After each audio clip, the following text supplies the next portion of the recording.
অবশেষে ফাইনালি ভারতীয় tourist visa চালু হতে যাচ্ছে ১লা নভেম্বর থেকে। এটা শুধু একটা খবর নয়, এটা আসলে হাজারো মানুষের চাওয়া পাওয়া, যে আসলে দীর্ঘদিন থেকে এই ভারতীয় ট্যুরিস্ট ভিসা আসলে বন্ধ ছিল। তো ফাইনালি একেবারে অফিসিয়ালি আপডেট দিয়েছে যে আগামী নভেম্বর মাস থেকেই উন্মুক্ত হবে। তবে কিছু শর্ত আরোপ করেছে তারা। সেই শর্তগুলো আসলে কী কী সেটা ভিডিওর মাঝখানে আসলে বলে দেব। তাই ভিডিওটি একেবারে শেষ অবধি পর্যন্ত দেখবেন। গত কয়েক মাস ধরে ভারতীয় ভিসা প্রসেস বন্ধ ছিল বিশেষ কিছু কারণে। প্রধানত অক্টোবর মাসের দুর্গাপুজো দীপাবলি মৌসুমের কারণে প্রচুর আবেদন জমে গিয়েছিল, ফলে ভারতীয় হাই কমিশন কিছুদিনের জন্য ট্যুরিস্ট ভিসা গ্রহণ বন্ধ রাখে। তো এটা হচ্ছে আবেদন। এছাড়াও ভিসা জালিয়াতি, ফেক ট্রাভেল এজেন্ট এবং সার্ভার আপডেটের কাজ চলছিল। তবে এখন সবকিছু ঠিকঠাক হয়ে গেছে এবং ভারতীয় হাই কমিশন আনুষ্ঠানিকভাবে এই ঘোষণা দিয়েছে যে নভেম্বর 1 থেকেই 2025 এই আবেদন গ্রহণ শুরু হবে, যেটা হচ্ছে অনলাইনে।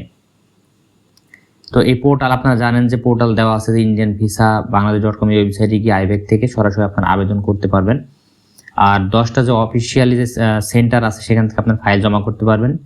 সেগুলো হচ্ছে ঢাকা, চট্টগ্রাম, রাজশাহী, খুলনা, সিলেট, যশোর, ময়মনসিংহ। তো এইগুলো দিয়ে এখান থেকে আবেদন করা যাবে। আর ফি যেটা হচ্ছে, আগের যে ফি ছিল সেটা হচ্ছে 850 টাকা, সেটা বৃদ্ধি করে 1200 থেকে 1300 টাকা প্রয়োজন হবে। ভিসা প্রসেসিং টাইম সাধারণত 3 থেকে 5 কর্মদিবস, তবে উৎসব মৌসুম এটা 7 দিন পর্যন্ত সময় বৃদ্ধি হতে পারে। ভিসার মেয়াদ দেওয়া হবে কমপক্ষে 6 মাস, সেখানে সর্বোচ্চ 60 দিন পর্যন্ত ভারতে অবস্থান করা যাবে একবারে। এর মধ্যেও আবার মাল্টিপল এন্ট্রি ভিসা চালু হচ্ছে, মানে আপনি 6 মাসের মধ্যে একাধিকবার ভারতে আসলে যাতায়াত করতে পারবেন। আর এটার জন্য প্রয়োজনীয় যে কাগজপত্র বা ডকুমেন্ট লাগবে সেটা হচ্ছে বৈধ পাসপোর্ট, যার মেয়াদ থাকতে হবে কমপক্ষে 6 মাস।